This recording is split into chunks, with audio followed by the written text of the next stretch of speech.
Hello students, देखिए आज हम लोग करेंगे ऑप्टिकल इंस्ट्रूमेंट्स का एमसीक्यू। ठीक है ना। तो ऑप्टिकल इंस्ट्रूमेंट में हम लोगों ने क्या क्या चीज़ पढ़ लिया था, ये चीज़ देखिए। कंबाइंड माइक्रोस्कोप हम देख चुके थे, एस्ट्रोनॉमिकल देख चुके थे, एस्ट्रोनॉमिकल टेलीस्कोप देख चुके थे, न्यूटोनियन टेलीस्कोप देखे थे, resolving power of telescope and microscope, ये सब हम लोग देख चुके थे। ठीक है ना। तो शुरू करते हैं। देखिए सबसे फर्स्ट लेक्चर क्या है, सबसे फर्स्ट क्वेश्चन है a lens which converges a beam of parallel rays to a point is called. एक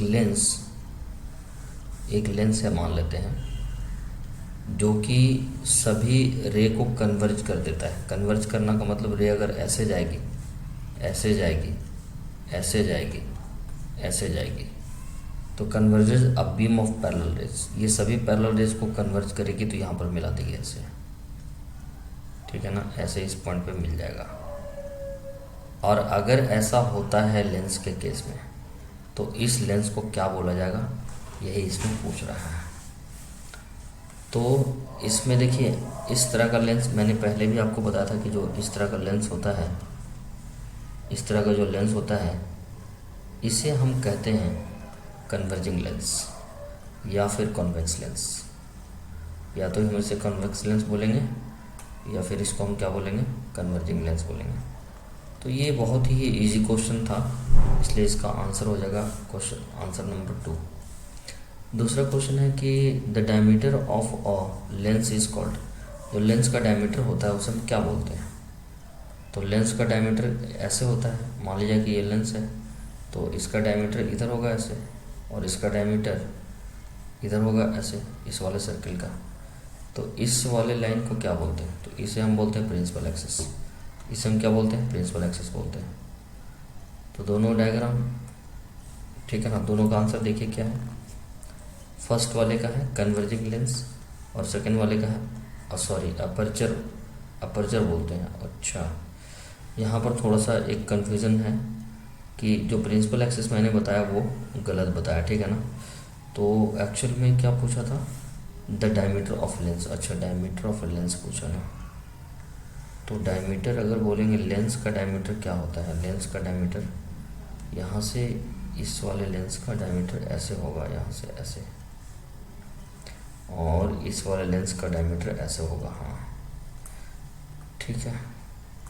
तो इसका डायमीटर ऐसा और इसका डायमीटर ऐसा। तो अब अगर इस लेंस की डायमीटर पूछा जाएगा तो सिर्फ यहाँ तक हो जाएगा। ठीक है ना। तो इसे हम क्या बोलते हैं, यहाँ से लेकर यहाँ तक की दूरी को अपर्चर बोला जाता है। ओके, तो इसे हम बोलते हैं अपर्चर, यानी कि जो मैंने जो बताया था प्रिंसिपल एक्सिस, ये गलत है। ठीक है ना।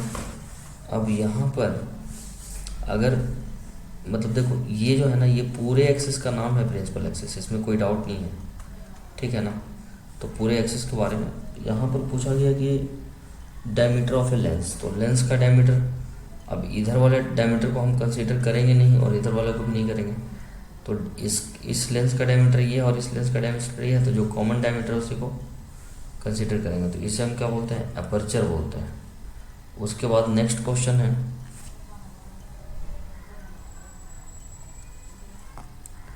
नेक्स्ट क्वेश्चन है आपका, देखिए नेक्स्ट क्वेश्चन बोल रहा है कि in going from a denser to rarer medium a ray of light is.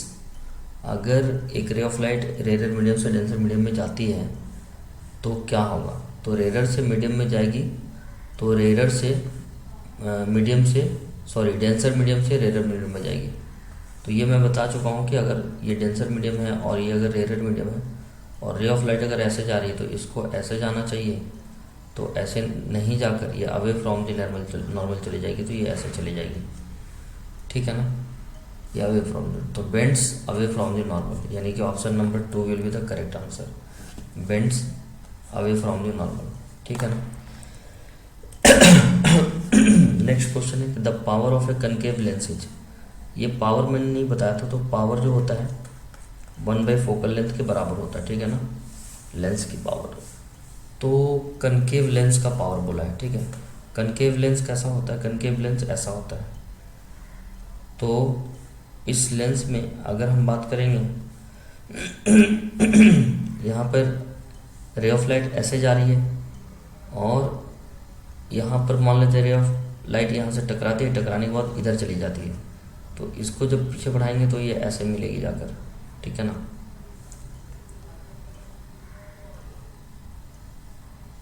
तो जो पावर का फार्मूला होता है, power equals to 1 by focal length, ठीक है ना। एफ का मतलब है फोकल लेंथ। तो इसका आंसर क्या होगा, इसका आंसर देखिए नेगेटिव हो जाएगा। क्यों होगा नेगेटिव, क्योंकि रे ऑफ लाइट इधर जा रही है और इस लेंस का फोकस इधर होता है कहीं पर, तो यहाँ से लेकर यहाँ तक की बीच की दूरी हो जाएगी फोकस।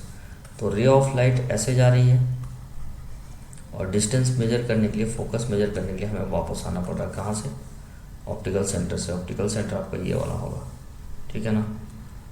तो इसे हम क्या बोलेंगे, यहाँ से हमें वापस आना पड़ रहा है ऐसे, लेकिन रे ऑफ लाइट इधर जा रही है, तो इसलिए इसका आंसर क्या हो जाएगा, नेगेटिव हो जाएगा, ठीक है ना।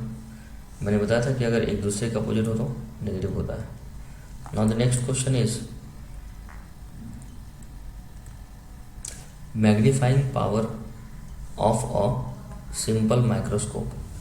कोई सिंपल माइक्रोस्कोप है, उसका मैग्नीफाइंग पावर क्या होता है, ठीक है ना। तो देखिए इस तरह का जो क्वेश्चन है, इस तरह का क्वेश्चन होता है मेमोरी बेस्ड क्वेश्चन।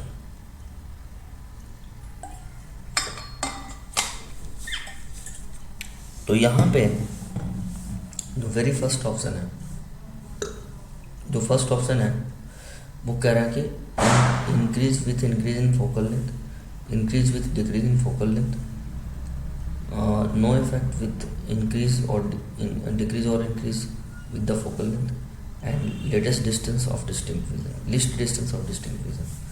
तो मैग्नीफाइंग पावर जो होता है सिंपल माइक्रोस्कोप का, ठीक है ना,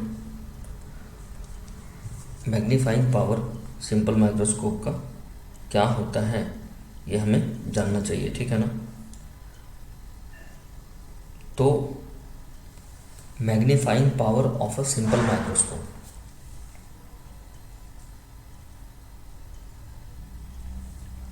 तो जो मैग्नीफाइंग पावर होता है सिंपल माइक्रोस्कोप का, इसे हम एम से डिनोट करते हैं और इसका फॉर्मूला होता है 1+d डिवाइडेड बाई एफ, ठीक है ना। तो यहाँ पर इस केस में, इस फॉर्मूले में अगर यहाँ पर क्या बोल रहा है कि मैग्नीफाइंग पावर ऑफ सिंपल, तो बोल रहा है कि अगर हम फोकल लेंथ को इंक्रीज करेंगे तो मैग्नीफाइंग पावर इंक्रीज करेगी, अगर हम फोकल लेंथ को डिक्रीज करेंगे तो मैग्नीफाइंग पावर इंक्रीज करेगी, है ना। Increase with decrease in focal length, increase with increase in focal length, तो ये तो होगा नहीं, क्योंकि अगर एफ इंक्रीज कर रही है तो डी क्या होगी, सॉरी एम क्या होगी, एम हो जाएगी डिक्रीज, ठीक है ना। तो इसीलिए यहाँ पर हमें ध्यान देने की ज़रूरत है कि जो सिंपल माइक्रोस्कोप होता है उसका जो पावर होता है वो देखिए ऐसा होता है, ये इंक्रीज करेगी with decrease in focal length. अगर हम फोकल लेंथ बढ़ाएंगे, सॉरी अगर मतलब ये वाला केस, अगर फोकल लेंथ घटाएंगे, ठीक है, यही करेक्ट आंसर हो जाएगा। अगर फोकल लेंथ घटाएंगे तो मैग्नीफाइंग पावर क्या होगी, बढ़ेगी, मैग्नीफाइंग पावर क्या होगी, बढ़ेगी। तो कुल मिलाकर यहाँ पर नेक्स्ट क्वेश्चन में आ जाता है, बोल रहा है कि मैग्निफिकेशन ऑफ एस्ट्रोनॉमिकल टेलीस्कोप, ठीक है मतलब कि मैग्निफिकेशन ऑफ एस्ट्रोनॉमिकल टेलीस्कोप। तो मैग्निफिकेशन जो होता है एस्ट्रोनॉमिकल टेलीस्कोप का वो क्या होता है, ठीक है ना। पहला ऑप्शन है F0 प्लस FE, दूसरा ऑप्शन है FO बाई FE,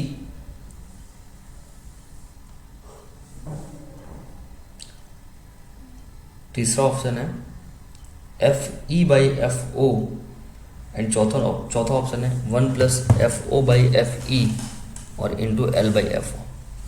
तो यहाँ से देखिए इसका आंसर जो होना चाहिए वो FO बाई FE होना चाहिए। जो एस्ट्रोनॉमिकल टेलीस्कोप होता है ना, उसकी जो मैग्नीफाइंग पावर होती है M, उसे हमें FO बाई FE बोलना चाहिए, ठीक है ना। तो ये हो गया आपका option number B. So B is the correct option. Now the next, इसमें देखिए, इसमें आंसर हम 200 सेंटीमीटर जानबूझकर हम दे दिए, ठीक है ना, बट ये आपको कैलकुलेट करना बोला कि the magnifying power of N astronomical telescope is 10, यानी m का वैल्यू कितना दिया हुआ है, 10 दिया हुआ है। बोल रहे कि and the focal length of its eyepiece, यानी कि एफ ई की वैल्यू दिया हुआ है 20 सेंटीमीटर। 20 सेंटीमीटर का मतलब है 0.2 मीटर। तो क्या पूछ रहा है, the focal length of the objective value, मतलब एफ ओ की वैल्यू पूछा जा रहा है। तो हम जानते हैं कि जो एम होता है वो F O by F E होता है। तो एफ ओ की वैल्यू कितनी हो जाएगी, एम इंटू एफ ई हो जाएगी। तो एम कितना है, तो एम कितना है, तो एम है आपका 10, एम कितना है 10 है, और एफ ई कितना है 0.2। तो ये हो जाएगा 10 इंटू 0.2, यानी कि हो जाएगा 2 मीटर।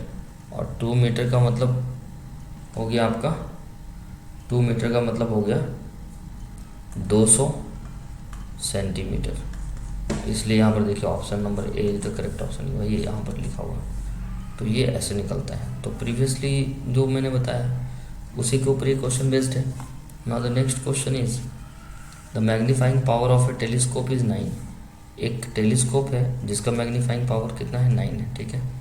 बोल रहा है कि when it is adjusted for parallel raise, जब इसको पैरेलल रेज के लिए एडजस्ट किया जाता है, the distance between objective and eyepiece is 20 centimetre, यानी जो डी की वैल्यू है वो गई 20 सेंटीमीटर। 20 सेंटीमीटर को 0.2 हम लिख सकते हैं, ठीक है ना, 0.2 मीटर लिख सकते हैं।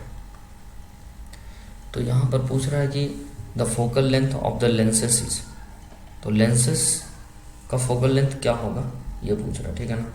इस क्वेश्चन को मैं सॉल्व नहीं करता, इसका आंसर ये है आपका 18 सेंटीमीटर एंड 2 सेंटीमीटर। तो इसको क्या, ये आप होमवर्क में ले लो, ठीक है ना, ये आप होमवर्क ले लो। और इसमें देखना आपकी कौन सा फॉर्मूला यूज़ हो रहा है। मैग्नीफाइंग पावर बोला है किसका, टेलीस्कोप का बोला है। तो टेलीस्कोप का जो मैग्नीफाइंग पावर होता है वो कैसे यूज़ होता है सवालों में, ये चीज़ देखो। आंसर इसमें गिवन है, आप खुद से ट्राई कर लीजिए, आप इसमें ट्राई करिएगा खुद से, ठीक है। नाउ द नेक्स्ट क्वेश्चन बोल रहा है कि इन अ कंपाउंड माइक्रोस्कोप, किसी कंपाउंड माइक्रोस्कोप में, in a compound microscope magnifying power is 95। एक कंपाउंड माइक्रोस्कोप है जिसका मैग्नीफाइंग पावर कितना है, 95, ठीक है ना।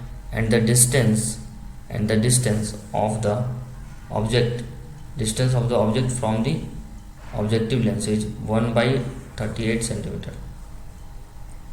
ठीक है ना। The focal length of the objective is 1/4। तो ऑब्जेक्टिव का फोकल लेंथ कितना है, 1/4 सेंटीमीटर है, ठीक है। और the distance of object from the object lens is 1/38 centimetre. Object lens से डिस्टेंस है। तो मैं यही बोलूँगा कि इस क्वेश्चन को भी आप क्या करिए, होमवर्क में ले लीजिए, ठीक है ना। एटलीस्ट 2 क्वेश्चन तो होना चाहिए होमवर्क में। Now the next question is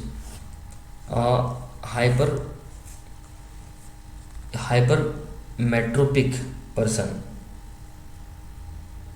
a hypermetropic person having near point at a distance of 0.75 meter puts on spectacles of a power of, ठीक है ना। तो यहाँ से 2.5D यहाँ पे दिया हुआ 2.5D, तो इसको हम क्या बोलेंगे 2.5D को, ठीक है ना। 2.5D को हम क्या बोल सकते हैं,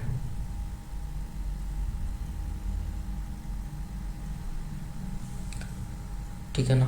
तो इसमें क्या करिए, इसको आप लोग घर से सॉल्व करिए, ठीक है ना। इसको भी आप सॉल्व करिए। इसका आंसर मैं बता देता हूँ, इसका आंसर है 0.26 मीटर, ठीक है। तो इसको हम डिस्कस कर सकते हैं थोड़ी देर में, है ना। Okay,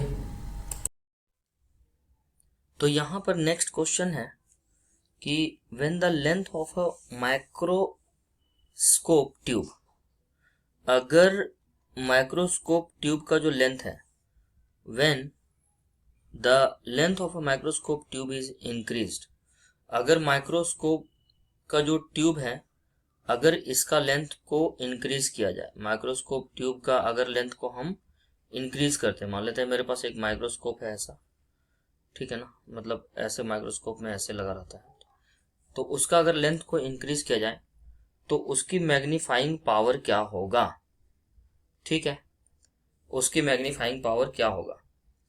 when the length of a microscope is increase its magnifying power will be, ठीक है ना।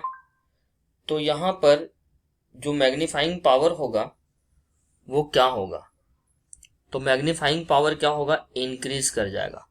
और ये कैसे होगा, ये देखिए ये कैसे होगा, क्योंकि जो मैग्नीफाइंग पावर होता है माइक्रोस्कोप का वो होता है आपका L divided by minus of L by F naught, minus of L by F naught into D divided by F E.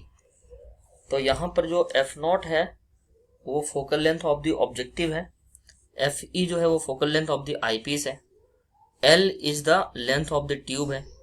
तो अगर ट्यूब का लेंथ बढ़ा दिया जाए तो आपका जो मैग्नीफाइंग पावर है वो भी क्या होगा, इंक्रीज होगा। इसका मतलब option number B is the correct option. Now the question number 12 is in a compound microscope if objective produces an image I naught and the eyepiece produces an image IE, then अगर एक compound microscope में जो objective lens है वो जो image बना रही है वो आई नॉट बना रही है, आई ओ, और जो आई पीस है, आई पीस जो बना रही है वो आई ई बना रही है। तो इमेज के बारे में पूछ रहा है कि कौन वर्चुअल होगा कौन रियल होगा। तो यहां पर देखिए अगर ऐसा होता है तो जो ऑब्जेक्टिव होगा वो रियल इमेज फॉर्म करेगा, यानी कि आई ओ क्या हो जाएगा, ये रियल हो जाएगा, और आई ई जो हो जाएगा वो आपका वर्चुअल हो जाएगा, आई ई क्या हो जाएगा, वर्चुअल हो जाएगा, क्योंकि ऑब्जेक्टिव जो लेंस होगा वो ऑब्जेक्ट के पास होगा तो वो ऑब्जेक्ट का जो रियल इमेज है वो निकालेगा, और आईपीस जो होगा वो आंखों के पास होगा। तो ये आंख के पास जो हम देखना चाहते हैं जूम करके तो जूमिंग दिखाएगा, तो जूमिंग तो रियल नहीं है ना, वो तो मतलब वस्तु बहुत छोटा है, नेकेड आई से नहीं देख पाएंगे। तो I naught is real but I is virtual, यानी कि option number B is the correct option. Next question number 13, the magnifying power of a simple microscope can be increased if you use eyepiece of मतलब कि जो simple microscope है, तो मैंने आपको बताया था कि सिंपल माइक्रोस्कोप में सिंगल लेंस यूज करते हैं, सिंगल लेंस यूज करते हैं सिंपल माइक्रोस्कोप में। तो सिंपल माइक्रोस्कोप के बारे में पूछ रहा है कि इसकी मैग्नीफाइंग पावर को हम कब बढ़ा सकते हैं, यानी कि बढ़ा सकते हैं अगर हम यूज करेंगे तो क्या यूज करना है, ठीक है ना। Higher focal length, smaller focal length, higher diameter, smaller diameter. तो सिंपल माइक्रोस्कोप में जो ये होता है मैग्नीफाइंग पावर होता है, तो उसका जो फॉर्मूला होता है मैग्नीफाइंग पावर का सिंपल माइक्रोस्कोप का, वो फॉर्मूला होता है m is equals to 1 plus D divided by F, ये होता है। अब इस फॉर्मूले में जो डी है वो least distance of distinct vision है जो कि 25 सेंटीमीटर होता है, यानी कि ये वैल्यू है डी जो है वो कांस्टेंट है, यानी कि जो मैग्नीफाइंग पावर है वो inversely proportional to focal length हो जाएगा यहाँ पे। तो कुल मिलाकर अगर हम फोकल लेंथ को छोटा करते हैं तो मैग्नीफाइंग पावर बड़ा हो जाएगा, तो हमें मैग्नीफाइंग पावर को बड़ा करने के लिए बोला गया है, तो इसलिए इसका ऑप्शन नंबर कौन सा हो जाएगा, इसका हो जाएगा ऑप्शन नंबर बी। और फॉर्मूला हम याद रखेंगे, m इज इक्वल्स टू होता है 1 divided by 1 into D by F. यहाँ पर देखिए इस फॉर्मूले में एफ ओ और एफ ई नहीं है, क्यों नहीं है, क्योंकि इसमें सिंपल माइक्रोस्कोप में सिंगल लेंस ही यूज होता है, इसलिए सिंगल लेंस यूज होगा तो जो लेंस की फोकल लेंथ होगी वही होगी, ठीक है ना। तो यहां पर आप देख सकते हैं कि option number B is the correct option. अगर हम फोकल लेंथ को छोटा करेंगे तो जो मैग्नीफाइंग पावर है वो बढ़ जाएगी। Now the next question is an electron microscope is superior to an optical microscope. जो इलेक्ट्रॉन माइक्रोस्कोप होता है वो सुपीरियर होता है ऑप्टिकल माइक्रोस्कोप में से। तो वो किस टर्म में होता है ये पूछ रहा है। तो बोल रहा है कि जो इलेक्ट्रॉन माइक्रोस्कोप होता है दोनों अलग अलग होता है, इलेक्ट्रॉन माइक्रोस्कोप अलग होता है और ऑप्टिकल माइक्रोस्कोप अलग होता है। तो पूछ रहा है, बोल रहा है कि जो इलेक्ट्रॉन माइक्रोस्कोप होता है वो ज्यादा सुपीरियर होता है ऑप्टिकल माइक्रोस्कोप के रिस्पेक्ट में। तो उसके पीछे क्या कारण है कि जो इलेक्ट्रॉन माइक्रोस्कोप होता है हैविंग बेटर रिजॉल्विंग पावर, उसका बेटर रिजॉल्विंग पावर है, या बीइंग इजी हैंडल, या उसको इजी हैंडल करना इजी है, या फिर उसका कॉस्ट लो है, या फिर उसका क्विकनेस ऑफ ऑब्जर्वेशन मतलब जल्दी ऑब्जर्व करता है, क्या है इन सभी में। तो यहां पर है ना रिजॉल्विंग पावर ही सबसे मेन चीज होगा, क्योंकि उसकी जो रिजॉल्विंग पावर है किसकी, इलेक्ट्रॉनिक माइक्रोस्कोप की, वो ऑप्टिकल माइक्रोस्कोप के रिस्पेक्ट में वो ज्यादा अच्छा है। तो इसीलिए आपका यहां पर जो ऑप्शन है वो हो जाएगा option number A, having better resolving power, ठीक है। नाउ द नेक्स्ट बोल रहा है कि the magnifying power of a microscope with an objective of 5 millimeter and focal length is 400, ठीक है ना। तो क्वेश्चन क्या पूछ रहा है, the magnifying power of a microscope with an objective of 5 millimeter and focal length is 400, the length of its tube is 20 centimeter, then the focal length of the eyepiece is। यानी कि हमें पूछ रहा है आईपीस का focal length, यानी कि हमें एफ ई की वैल्यू क्या होगी ये पूछ रहा है। क्या क्या गिवन है, एल का वैल्यू हमें गिवन है, एल का वैल्यू गिवन है कितना, एल इज गिवन, ठीक है ना, एल इज गिवन 400 है ना, नहीं sorry L is not 400, L is 20 centimetre, length of the tube होता है एल, तो एल 20 सेंटीमीटर गिवन है। 20 सेंटीमीटर को हम लिख सकते हैं 0.2 मीटर, ठीक है ना, ऐसा यूनिट में लिखेंगे। उसके बाद यहाँ पर फोकल लेंथ इज ऑब्जेक्टिव जो है with an objective of 5 millimetre focal length, focal length यानी कि focal length of the objective ये गिवन है 5 मिलीमीटर, तो 5 मिलीमीटर को हम लिख सकते हैं 5 इंटू 10⁻³ मीटर, ठीक है ना। और मैग्नीफाइंग पावर 400 दिया हुआ है, यानी कि m की जो वैल्यू है वो 400 दे रखा है। तो हमें फॉर्मूला मतलब हमें क्या निकालना है, हमें निकालना है focal length of the eyepiece. तो इस केस में जो फॉर्मूला होता है वो कुछ इस प्रकार होता है, m इज, अगर हम बात करेंगे मैग्नीफाइंग पावर का तो इसका ओवरऑल फॉर्मूला होता है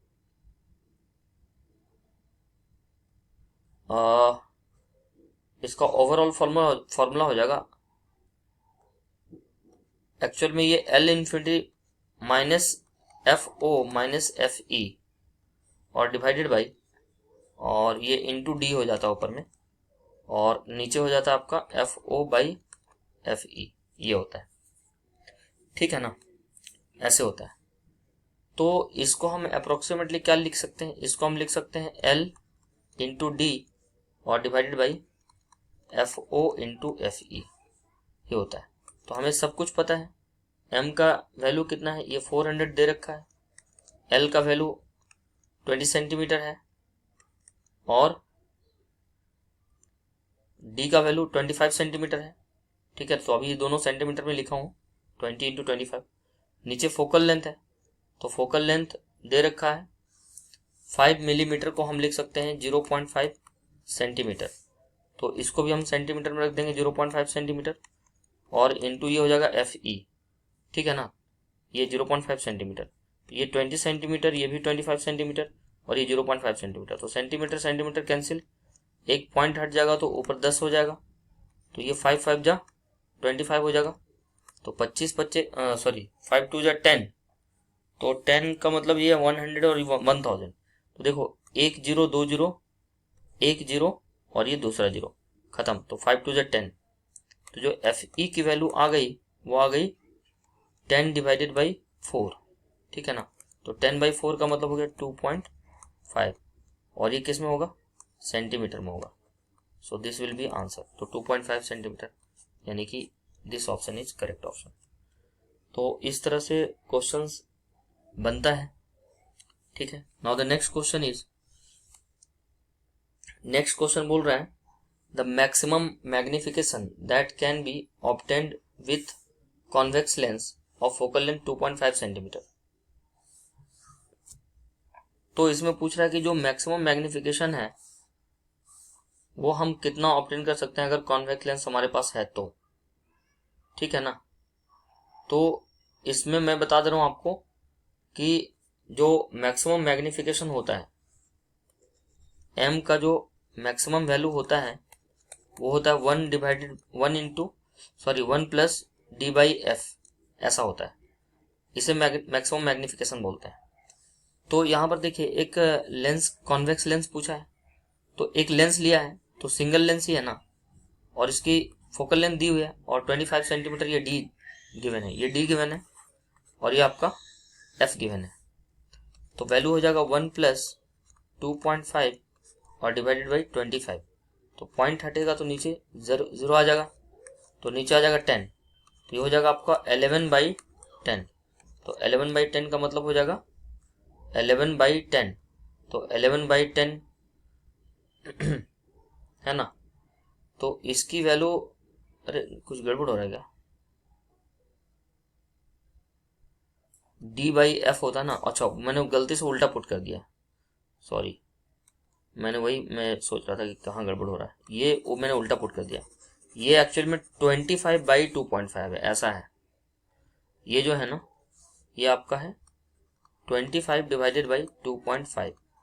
तो ये पॉइंट हटेगा तो ऊपर एक 0 आ जाएगा, तो 25 दहिया 100, सॉरी 25 दहिया 250, तो ये हो जाएगा 1 प्लस 10, तो 1 प्लस 10 हो जाएगा, तो ये हो जाएगा 11, यानी कि option number D is the correct option. अब इसमें देखिए, अब आप थोड़ा सा यहाँ पर किसी स्टूडेंट को ऐसा लग सकता है कि सर ये जो आपने बताया है ये फार्मूला, ये तो सिंपल माइक्रोस्कोप के लिए भी यही फार्मूला होता है। बिल्कुल होता है। तो ये सिंपल माइक्रोस्कोप का ही फार्मूला मैंने लिखा है। और ये क्यों लिखा है, क्योंकि बेटा देखो यहाँ पर जो लेंस यूज हुआ है ना, ये सिंगल लेंस यूज हुआ, कॉन्वेक्स लेंस। तो कॉन्वेक्स लेंस ऐसा होता है, तो माइक्रोस्कोप में भी सिंगल लेंस यूज होता है और यहाँ पर भी सिंगल लेंस यूज किया है। तो आप ये समझ लो कि यहाँ पर जो टर्म, जो माइक्रोस्कोप टर्म है ना, इसको इन्होंने क्या किया, हिडन कर दिया। यहाँ पर जो माइक्रोस्कोप टर्म है यहाँ पर हिडन कर दिया। तो आपको कुल मिलाकर आप जब भी क्वेश्चन पढ़ोगे ना, तो क्वेश्चन में हमेशा याद रखना कि अगर क्वेश्चन में मैग्नीफाइंग पावर गिवन है, ठीक है ना, या पूछ रहा है, या मैग्निफिकेशन पूछ रहा है, और लेंस की बात कर रहा है, और एक लेंस की बात कर रहा, और मैक्सिमम मैग्निफिकेशन पूछ रहा है, तो जो मैक्सिमम मैग्निफिकेशन का फॉर्मूला होता है वो होता है 1 प्लस d/f। तो ये 1 प्लस d/f वैल्यू पुट करके जब हम सॉल्व करेंगे तो हमारे पास फाइनल आंसर आ जाएगा 11 इस केस में। तो ऐसे और भी केसेस हो सकते हैं, ठीक है ना, ऐसे और भी केसेस हो सकते हैं। कुल मिलाकर ये है, कंक्लूजन ये है कि जब भी न्यूमेरिकल सॉल्व करें तो थोड़ा सा जो आपका फॉर्मूला है उसको आप ध्यान में रखें, क्वेश्चन को अच्छे से पढ़ें, और कौन सा फॉर्मूला सेट हो सकता है ये थोड़ा सा आपको सोच कर ही चलना है, ठीक है ना। Okay, now the next question. तो यहाँ पर नेक्स्ट क्वेश्चन पूछा गया है, when the object is self luminous, the resolving power of microscope is given by the expression. When the object is self luminous, the resolving power of the microscope is given by the expression. यानी कि जब object जो है self luminous. Self luminous का मतलब क्या होता है? ल्यूमिनियस जो होती है, सेल्फ ल्यूमिनस का मतलब होता है कि स्वयं से प्रकाश निकलना, मतलब स्वयं ही चमक रहा है। तो अगर सेल्फ ल्यूमिनस होता है तो उस समय रिजॉल्विंग पावर की फॉर्मूला क्या होगा? तो रिजॉल्विंग पावर जो होता है सेल्फ ल्यूमिनस के लिए वो होता है 2 mu sine theta into 1।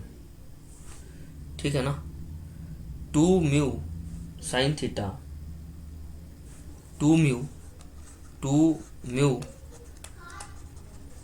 Sine theta divided by 1.22 into lambda. ये होता है फॉर्मूला। ठीक है ना, ये होता है फॉर्मूला। तो एक्चुअल में जो रिजॉल्विंग पावर होता है किसी का भी, जो रिजॉल्विंग पावर होता है, रिजॉल्विंग पावर मैंने आपको नहीं बताया है शायद, तो रिजॉल्विंग पावर अभी मैं आपको बता देता हूँ। जो रिजॉल्विंग पावर होता है माइक्रोस्कोप का, ठीक है ना, नॉर्मल ऑब्जेक्ट के लिए रिजॉल्विंग पावर जो होता है माइक्रोस्कोप का, उसका फॉर्मूला होता है 2 mu sine theta by lambda. 2 mu sine theta divided by lambda. ठीक है ना, 2 mu sine theta divided by lambda. अब इसमें देखिए, इसमें सेल्फ ल्यूमिनस ऑब्जेक्ट है, तो अगर सेल्फ ल्यूमिनस ऑब्जेक्ट का एग्जाम्पल क्या हो सकता है? वो कौन से ऑब्जेक्ट हैं जिसे हम सेल्फ ल्यूमिनस ऑब्जेक्ट बोलेंगे? Self luminous object, self luminous object, OUS objects. तो सेल्फ ल्यूमिनस ऑब्जेक्ट वो होता है जो स्वयं ही लाइट एमिट करता है ना। तो हम कह सकते हैं सेल्फ ल्यूमिनस, मतलब ल्यूमिनस का मतलब होता है प्रज्वलित होना, और सेल्फ का मतलब होता है स्वयं। तो self luminous objects are those which can emit their own light.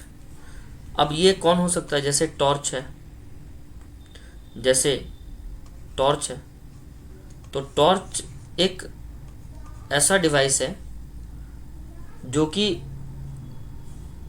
Light खुद ही एमिट करता है। ठीक है ना, तो उसे ही हम सेल्फ ल्यूमिनस ऑब्जेक्ट कहते हैं। ठीक है ना, अब इसकी रिजॉल्विंग पावर की बात की जाएगी,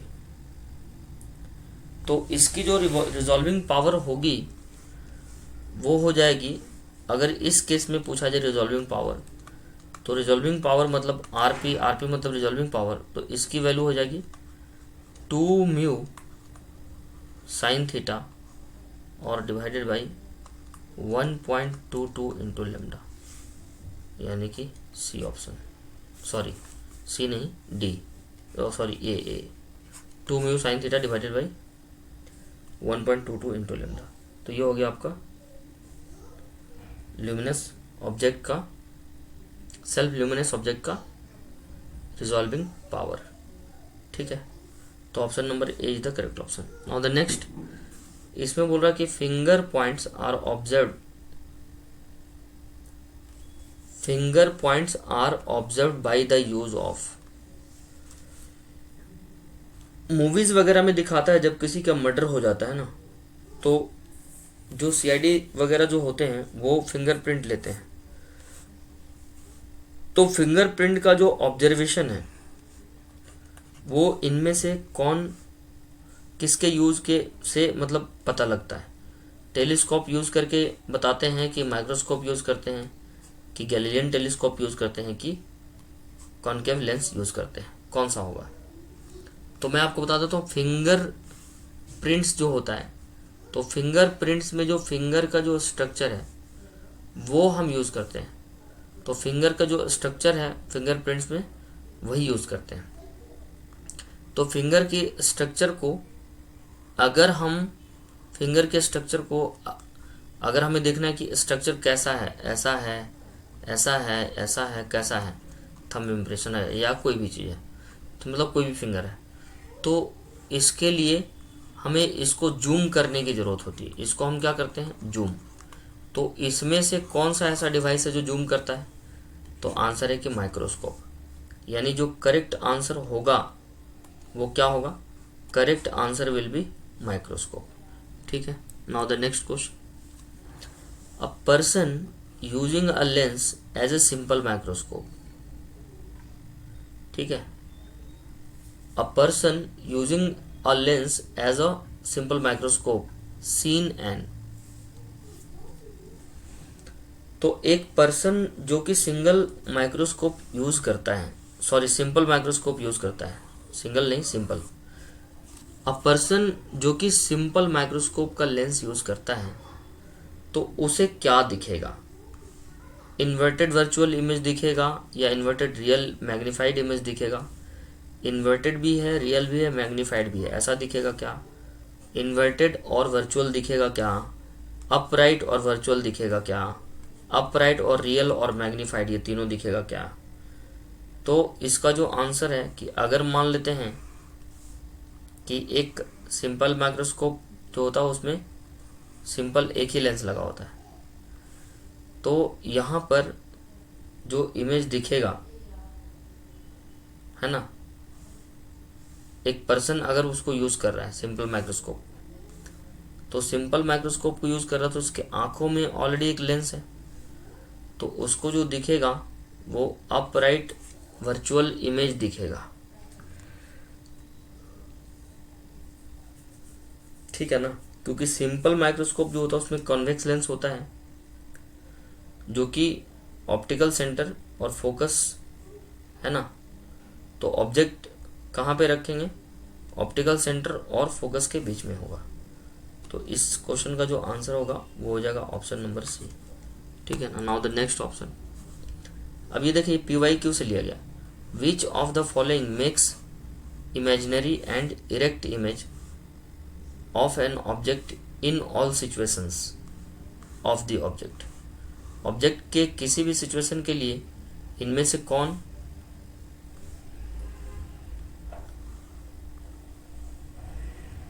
इमेजिनरी और इरेक्ट इमेज बनाता है। ठीक है ना, imaginary and erect image of an object is formed by. तो यहां पर कॉनकेव लेंस जो होता है, कॉनकेव लेंस मतलब ऐसे लेंस रखेंगे। अब देखिए ये लेंस का पार्ट है, लेकिन अब PYQ में था तो मैंने दे दिया है। लेंस मैंने आपको पढ़ाया नहीं है, तो लेंस पे एक लेक्चर कभी बाद में ले लूंगा मैं। ऑब्जेक्ट को मान लेते हैं ऐसे रखेंगे, तो यहाँ से रे ऑफ लाइट ऐसे जाएगी, ये डाइवर्जिंग लेंस है तो रे को डाइवर्ज कर देगा, तो ये ऐसे मिल जाएगी, और एक रे ऑफ लाइट यहाँ से सेंटर से ऐसे पास हो जाएगी। तो यहाँ पर इमेज इसका यहीं पर बन जाएगा, यहाँ पर बनेगा। तो इमेज कैसा बना, इरेक्ट बना क्या, यस इरेक्ट बना। इमेजिनरी बना क्या, यस इमेजिनरी बना। तो ये जो कॉनकेव लेंस है, कॉनकेव लेंस में अगर ऑब्जेक्ट को कहीं पे भी रख दो इस तरफ, तो इसका इमेज ऑलवेज कैसा बनेगा, इमेजिनरी एंड इरेक्ट। इसमें देखिए अगर इसमें इसी क्वेश्चन में अगर एक ऑप्शन ऐसा होता, कैसा, कॉन्वेक्स मिरर होता, तो कॉन्वेक्स मिरर भी आंसर हो जाता, लेकिन कॉन्वेक्स मिरर तो है ही नहीं, इसलिए इसका आंसर मतलब एक्चुअली क्या है कि दो इस सवाल के दो आंसर हैं, एक कनकेव लेंस है और दूसरा कॉन्वेक्स मिरर है।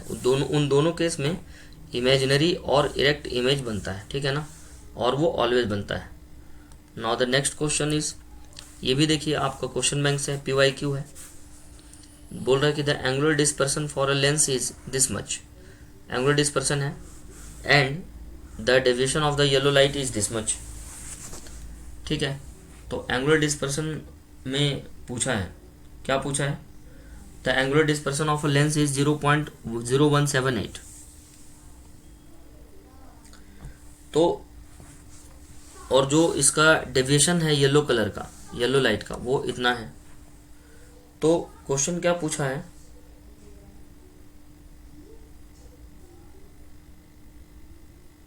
क्वेश्चन पूछा है कि डिस्पर्सिव पावर क्या होगा, है ना।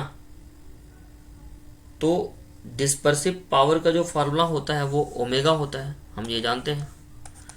और ओमेगा बराबर फार्मूला जो होता है delta V minus delta R और डिवाइडेड बाई डेल्टा वाई। तो डेल्टा वाई येलो लाइट का गिवन है, एंगुलर डिस्पर्सन ऑफ लेंस ये गिवन है ना। तो यहाँ पर हम एंगुलर डिस्पर्सन गिवन है, तो हमें क्या पूछा है, डिस्पर्सिव पावर पूछा है। तो डिस्पर्सिव पावर का जो फार्मूला होता है वो क्या होता है, हमें ये देखना पड़ेगा, ठीक है ना। तो इसका जो आंसर होगा, इसका जो आंसर होगा वो कौन सा होगा, ठीक है। तो ये जो क्वेश्चन है चूँकि प्रीवियस प्रिज्म से रिलेटेड है, इसलिए मैं चाहूँगा कि आप प्रिज्म का लेक्चर देखें और इसका आंसर फाइंड आउट करें, ठीक है ना। मैं चाहूँगा कि प्रिज्म का आप लेक्चर देखें और इसका आंसर फाइंड आउट करें। वैसे डिस्पर्सिव पावर का फॉर्मूला मैं आपको बता देता हूँ ताकि आपको सॉल्यूशन बनाने में आसानी हो, ठीक है ना। जो डिस्पर्सिव पावर होता है उसका फॉर्मूला क्या होता है, डिस्पर्सिव पावर का फॉर्मूला क्या होता है, formula for dispersive power, dispersive power का जो फॉर्मूला होता है वो होता है omega equals to delta V minus delta R और बाई डेल्टा आप बोल सकते हो, ठीक है ना। तो ये होता है आपका डिस्पर्सिव पावर। इसमें एक और फॉर्मूला लग सकता है कि ओमेगा जो होता है ना, omega equals to theta by delta होता है, ये भी होता है। तो ये फॉर्मूला भी आप यूज़ कर सकते हैं, ओमेगा बराबर theta by delta.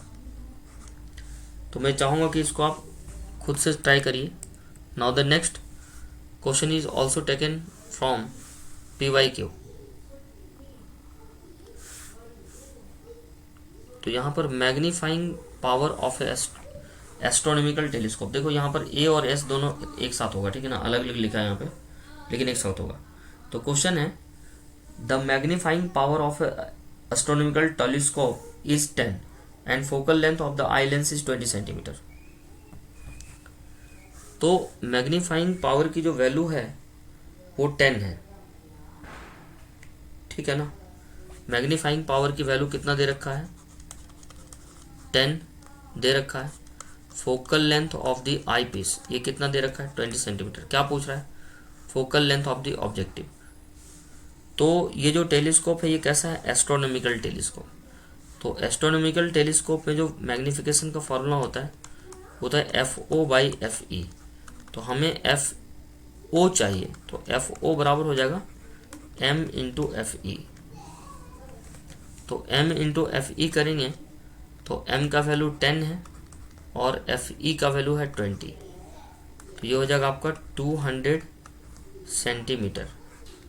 So 200 centimetre will be the correct answer, 200 centimetre will be the correct answer, यानी कि ऑप्शन नंबर बी हो जाएगा। उसी प्रकार ये आपका फ्रॉनहोफर स्पेक्ट्रम इज, तो फ्रॉनहोफर स्पेक्ट्रम जो होता है वो लाइन एब्जॉर्प्शन स्पेक्ट्रम होता है, ठीक है ना। ये लाइन एब्जॉर्प्शन स्पेक्ट्रम होता है।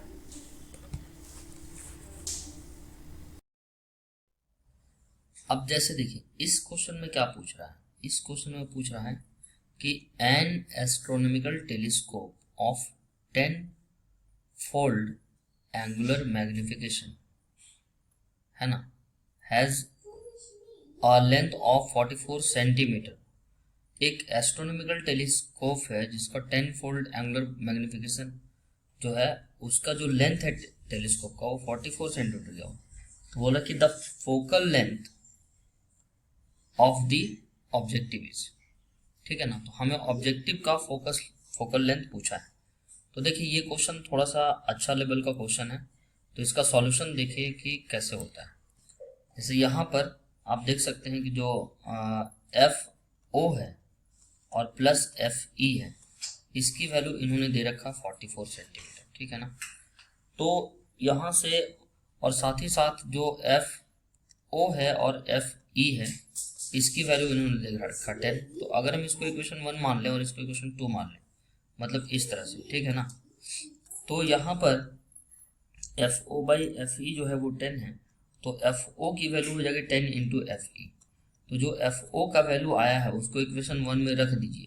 तो इक्वेशन 1 में रखेंगे तो यहाँ पर 10 इंटू एफ ई रख दिए और प्लस एफ ई, तो ये हो गया आपका कितना 11 इंटू एफ ई बराबर 44। तो एफ ई बराबर कितना हो गया, तो 44/11। तो ये जो आया है ये आपका कितना आ गया है, ये आपका 4 सेंटीमीटर आ गया, सॉरी हाँ 4 सेंटीमीटर आ गया, 11 चौका 44। तो जो यहाँ पर जो एफ ओ की वैल्यू है, एफ ओ की वैल्यू कितनी थी 10 इंटू एफ ई थी, तो यहाँ से एफ ई आ गया, एफ ओ बराबर 10 इंटू एफ ई ऐसा था। तो एफ ई की वैल्यू 4 आ गया है, लेकिन तो फिर एफ ओ का वैल्यू कितना हो जाएगा 40 सेंटीमीटर हो जाएगा। फिर से देख लीजिए, यहाँ पर थोड़ा कन्फ्यूजन हो सकता है आपको कि जो हमारे पास एफ ओ था, तो एफ ओ का जो वैल्यू था वो 10 इंटू एफ ई था, और एफ ई हमने कितना निकाला है 4 सेंटीमीटर निकाला है। यहाँ पर एफ ई जो है वो 4 सेंटीमीटर निकाला गया। तो जो एफ ओ है, तो F O 10 into F E हो जाएगा, यानी कि 10 इंटू 4 हो जाएगा, यानी कि 40 सेंटीमीटर हो जाएगा। तो इस तरह से इसका जो आंसर है वो ऑप्शन नंबर 2 हो जाएगा, ठीक है ना। ये आपका ऑप्शन नंबर 2 हो जाएगा। तो यहाँ तक देखो, यहाँ तक जो भी क्वेश्चंस मैंने करवाए, ये सब, इसमें बहुत सारे क्वेश्चंस थे, जो जैसे ये क्वेश्चंस था, ये सब पीवाईक्यू में काफ़ी सारे क्वेश्चंस पूछे जा चुके हैं, ठीक है। तो अभी आप लोगों का यहाँ तक जो भी मैंने अभी बताया है, ये सब यहाँ तक आपका जो है ऑप्टिक्स ऑलमोस्ट डन हो गया, ठीक है ना। ऑप्टिक्स ऑलमोस्ट क्या हो गया, डन हो गया। अब यहाँ पर जो ऑप्टिक्स का एक और हिस्सा जो अच्छा वाला हिस्सा है वो लेंस है। तो लेंस पे भी मैंने देखा, जब क्वेश्चन बैंक मैंने देखा तो पीवाईक्यू में मैंने देखा, पीवाईक्यू में कि बहुत सारे क्वेश्चन लेंस के ऊपर पूछे हुए हैं, ठीक है। तो लेंस इतना आसानी से कंप्लीट नहीं होगा, लेंस के लिए कम से कम 2 लेक्चर चाहिए, लेंस के लिए कम से कम 2 लेक्चर चाहिए। अगर हम 2 लेक्चर अच्छे से देंगे तो लेंस कंप्लीट हो सकता है, क्योंकि लेंस में बहुत सारा फॉर्मूला है। एक है आपका 1/v plus 1/u equals to 1/f, ठीक है ना। ये प्लस या माइनस देख लीजिएगा इसमें, क्योंकि एक 2 फार्मूला होता है, एक मिरर फार्मूला होता है और एक लेंस फार्मूला होता है, ठीक है ना। एक होता है मिरर फार्मूला और एक होता है लेंस फार्मूला। तो किसमें कौन सा फार्मूला यूज होता है, किसमें माइनस होता है, किसमें प्लस होता है, लेंस फार्मूला, ठीक है। तो लेंस फार्मूला जो होता है उसमें प्लस होता है या माइनस होता है, ठीक है। अब जैसे देखिए, ये जो मैंने फार्मूला लिखा 1/v और प्लस 1/u इक्वल्स टू 1, तो इसे हम बोलते हैं मिरर फार्मूला। इसे क्या बोलते हैं, इसे बोलते हैं मिरर फार्मूला। उसी तरह से लेंस फार्मूला होता है 1/v minus 1/u equals to 1/f। तो एक तो लेंस का ये हो गया, और भी फार्मूला होता है लेंस का, फोकल लेंथ का होता है 1/f is equals to mu minus 1 into 1/r1 minus 1/r2। एक फार्मूला ये होता है, ठीक है ना। और फार्मूला होता है क्या, पावर होता है, पावर ऑफ द लेंस होता है। तो पावर ऑफ द लेंस होता है 1/f, ठीक है ना। तो f को ऑलवेज हम मीटर में रखते हैं। तो पावर भी होता है, पावर 3 तरह का हो सकता है, सॉरी 2 तरह का हो सकता है पावर। पॉजिटिव पावर होगा तो कौन सा लेंस होगा, नेगेटिव पावर होगा तो कौन सा होगा। उसके बाद ह्यूमन आई है, ह्यूमन आई पे भी कई बार क्वेश्चन पूछता है। तो कुल मिलाकर जो ऑप्टिक्स है, इसमें अभी 2 लेक्चर तो और चाहिए ही चाहिए, ठीक है ना। 2 लेक्चर आपको और चाहिए। एक लेक्चर में पूरा हम लेंस करेंगे, मतलब लेंस से रिलेटेड जो भी चीज़ें हैं, लेंस में इमेज कैसे बनता है, क्या होता है ना। उसके बाद दूसरे लेक्चर में हम चर्चा करेंगे उसको न्यूमेरिकल्स का, और एक और लेक्चर चाहिए जिसमें हम ह्यूमन आई डिस्कस कर सकते हैं। ह्यूमन आई पे भी क्वेश्चन पूछता है, ह्यूमन आई क्या होता है, उसमें जो डिफेक्ट्स होता है ह्यूमन आई में, वो कौन कौन से डिफेक्ट्स पाए जाते हैं, ये सब, तो ये सब आप अच्छे से कर लीजिएगा, ठीक है ना। यहाँ के बाद अब हम नेक्स्ट लेक्चर में स्टार्ट करेंगे, अगर हमने लेंस नहीं लिया, ठीक है ना, अगर हमने लेंस नहीं लिया तो इसके बाद हम स्टार्ट करने वाले हैं इलेक्ट्रोस्टैटिक्स। तो कुल मिलाकर ये समझ लो कि ऑप्टिक्स आपका ऑलमोस्ट कंप्लीट हो गया, ऑप्टिक्स आपका ऑलमोस्ट कंप्लीट हो गया, ठीक है ना। तो ऑप्टिक्स कंप्लीट होने के कारण अब हम अगला जो स्टार्ट करेंगे वो हम इलेक्ट्रोस्टैटिक्स स्टार्ट करेंगे, ठीक है ना। तो इलेक्ट्रोस्टैटिक्स में मतलब ऊपर का जो सिलेबस है वो हम देखेंगे, ठीक है ना। तो एक बार अगर सिलेबस पे चर्चा हो जाए तो ज़्यादा अच्छा रहेगा। तो मैं एक बार सिलेबस देख ही लेता हूँ, ये आपका सिलेबस है, ठीक है ना। तो इसमें से आप देख लीजिए कि मैंने क्या क्या आपको पढ़ा दिया।